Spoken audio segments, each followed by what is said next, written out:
क्या लगा, रॉकी मर गया?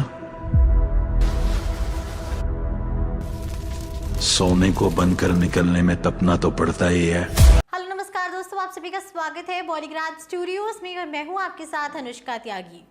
खून से लिखी हुई कहानी है ये, शायरी से नहीं बढ़ेगी। अगर आगे बढ़ानी है तो फिर से खून ही मांगेगी।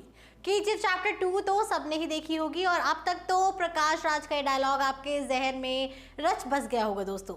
डायरेक्टर प्रशांत नील बीते 10 साल से अपने दिल और दिमाग में कोलार गोल्डफील्ड्स की कहानी लिए घूम रहे हैं। फिल्म के लीड एक्टर यश ने भी साफ शब्दों में कहा है कि केजीएफ 3 की कहानी और पूरी फिल्म केजीएफ 2 से भी अधिक दमदार होगी। हाई ऑक्टेन एक्शन सीक्वेंस होंगे, लेकिन सवाल उठता है कि जब केजीएफ चैप्टर 1 में हमने रॉकी भाई को कोलार गोल्डफील्ड्स का लीडर बनते देख लिया है, तो केजीएफ चैप्टर 2 में उनका पागलपन, अधीरा की मौत, केजीएफ को मिसाइल के हमलों से दूर होते हुए और रॉकी के बीच समुद्र में सारा सोना लेकर डूबते हुए देख लिया है, तो आखिर केजीएफ चैप्टर 3 में होने क्या वाला है? अब जिन लोगों के मन में ये सवाल था कि केजीएफ 3 आ रही है नहीं, इसका जवाब तो आपको पहले ही मिल गया होगा दोस्तों। फिल्म में एक किरदार ऐसा भी है जिसे केजीएफ चैप्टर 1 में भी दिखाया गया था और केजीएफ चैप्टर 2 में भी। फिल्म के पत्रकार साहब यानी आनंद दोनों ही फिल्मों में एक इंसान से बात करते हैं। वो आदमी जो उन्हें रॉकी का किस्सा सुनाता है, कहता है कि वो गैंगस्टर नहीं मॉन्स्टर है।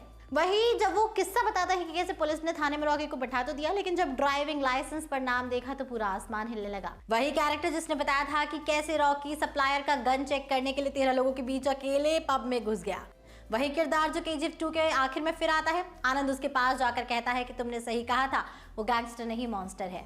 दोस्तों, अब जब याद आ ही गया है तो और भी गौर कीजिए कि दोनों ही चैप्टर में कहीं भी इस किरदार को प्रशांत नील ने अब तक एक्सप्लोर नहीं किया है, नहीं बताया कि वो कौन है और वो आनंद को कहानी क्यों सुना रहा है, जबकि आनंद तो खुद केजीएफ में हर पल रॉकी के साथ था। अब वो सीन याद कीजिए जब सीबीआई अधिकारी प्रधानमंत्री रमिका सेन के दफ्तर आकर पहली बार रमिका को रॉकी के बारे में बताता है। कहता है कि वो सबसे बड़ा क्रिमिनल है, सबसे बड़ा नेशनल इशू है। जिस केजीएफ के ऊपर से रॉकी ने प्राइवेट प्लेन को भी उड़ाने की इजाजत कभी नहीं दी दोस्तों, उसकी वो तस्वीर दिखाता है जिसे देख रमिका सेन हिल जाती है।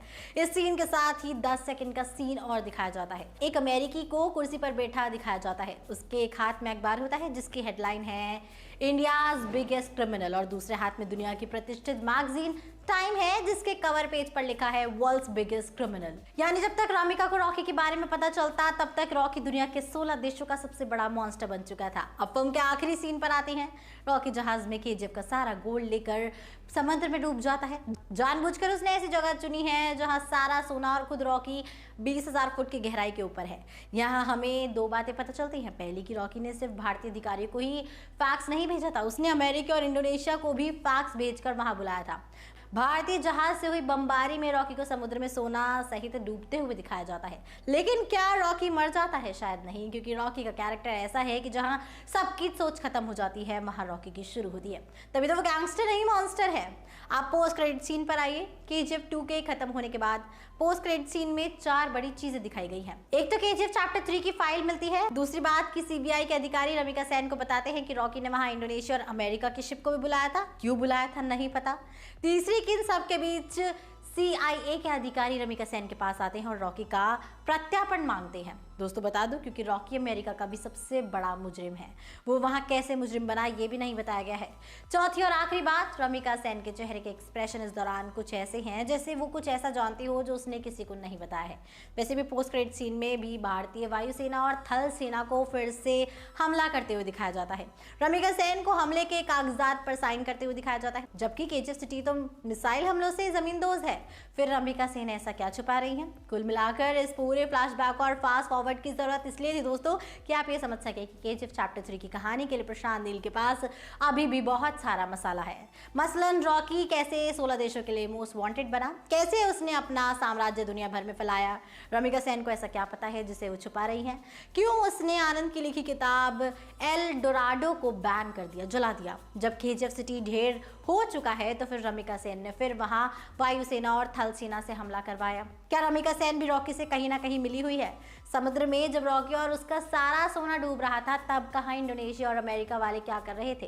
रॉकी अमेरिकी जांच एजेंसी CIA के निशाने पर कैसे आया? और इन सब से केजीएफ चैप्टर 3 में प्रशांत नील हमें ये भी बताएंगे कि क्या रॉकी को वो मिला जो उसे बचपन से चाहिए था, यानी कि पूरी दुनिया। अब आपका इसके ऊपर क्या कहना है कमेंट सेक्शन में जरूर बताइएगा। हमारी आज की राइटर है मनीषा जैन।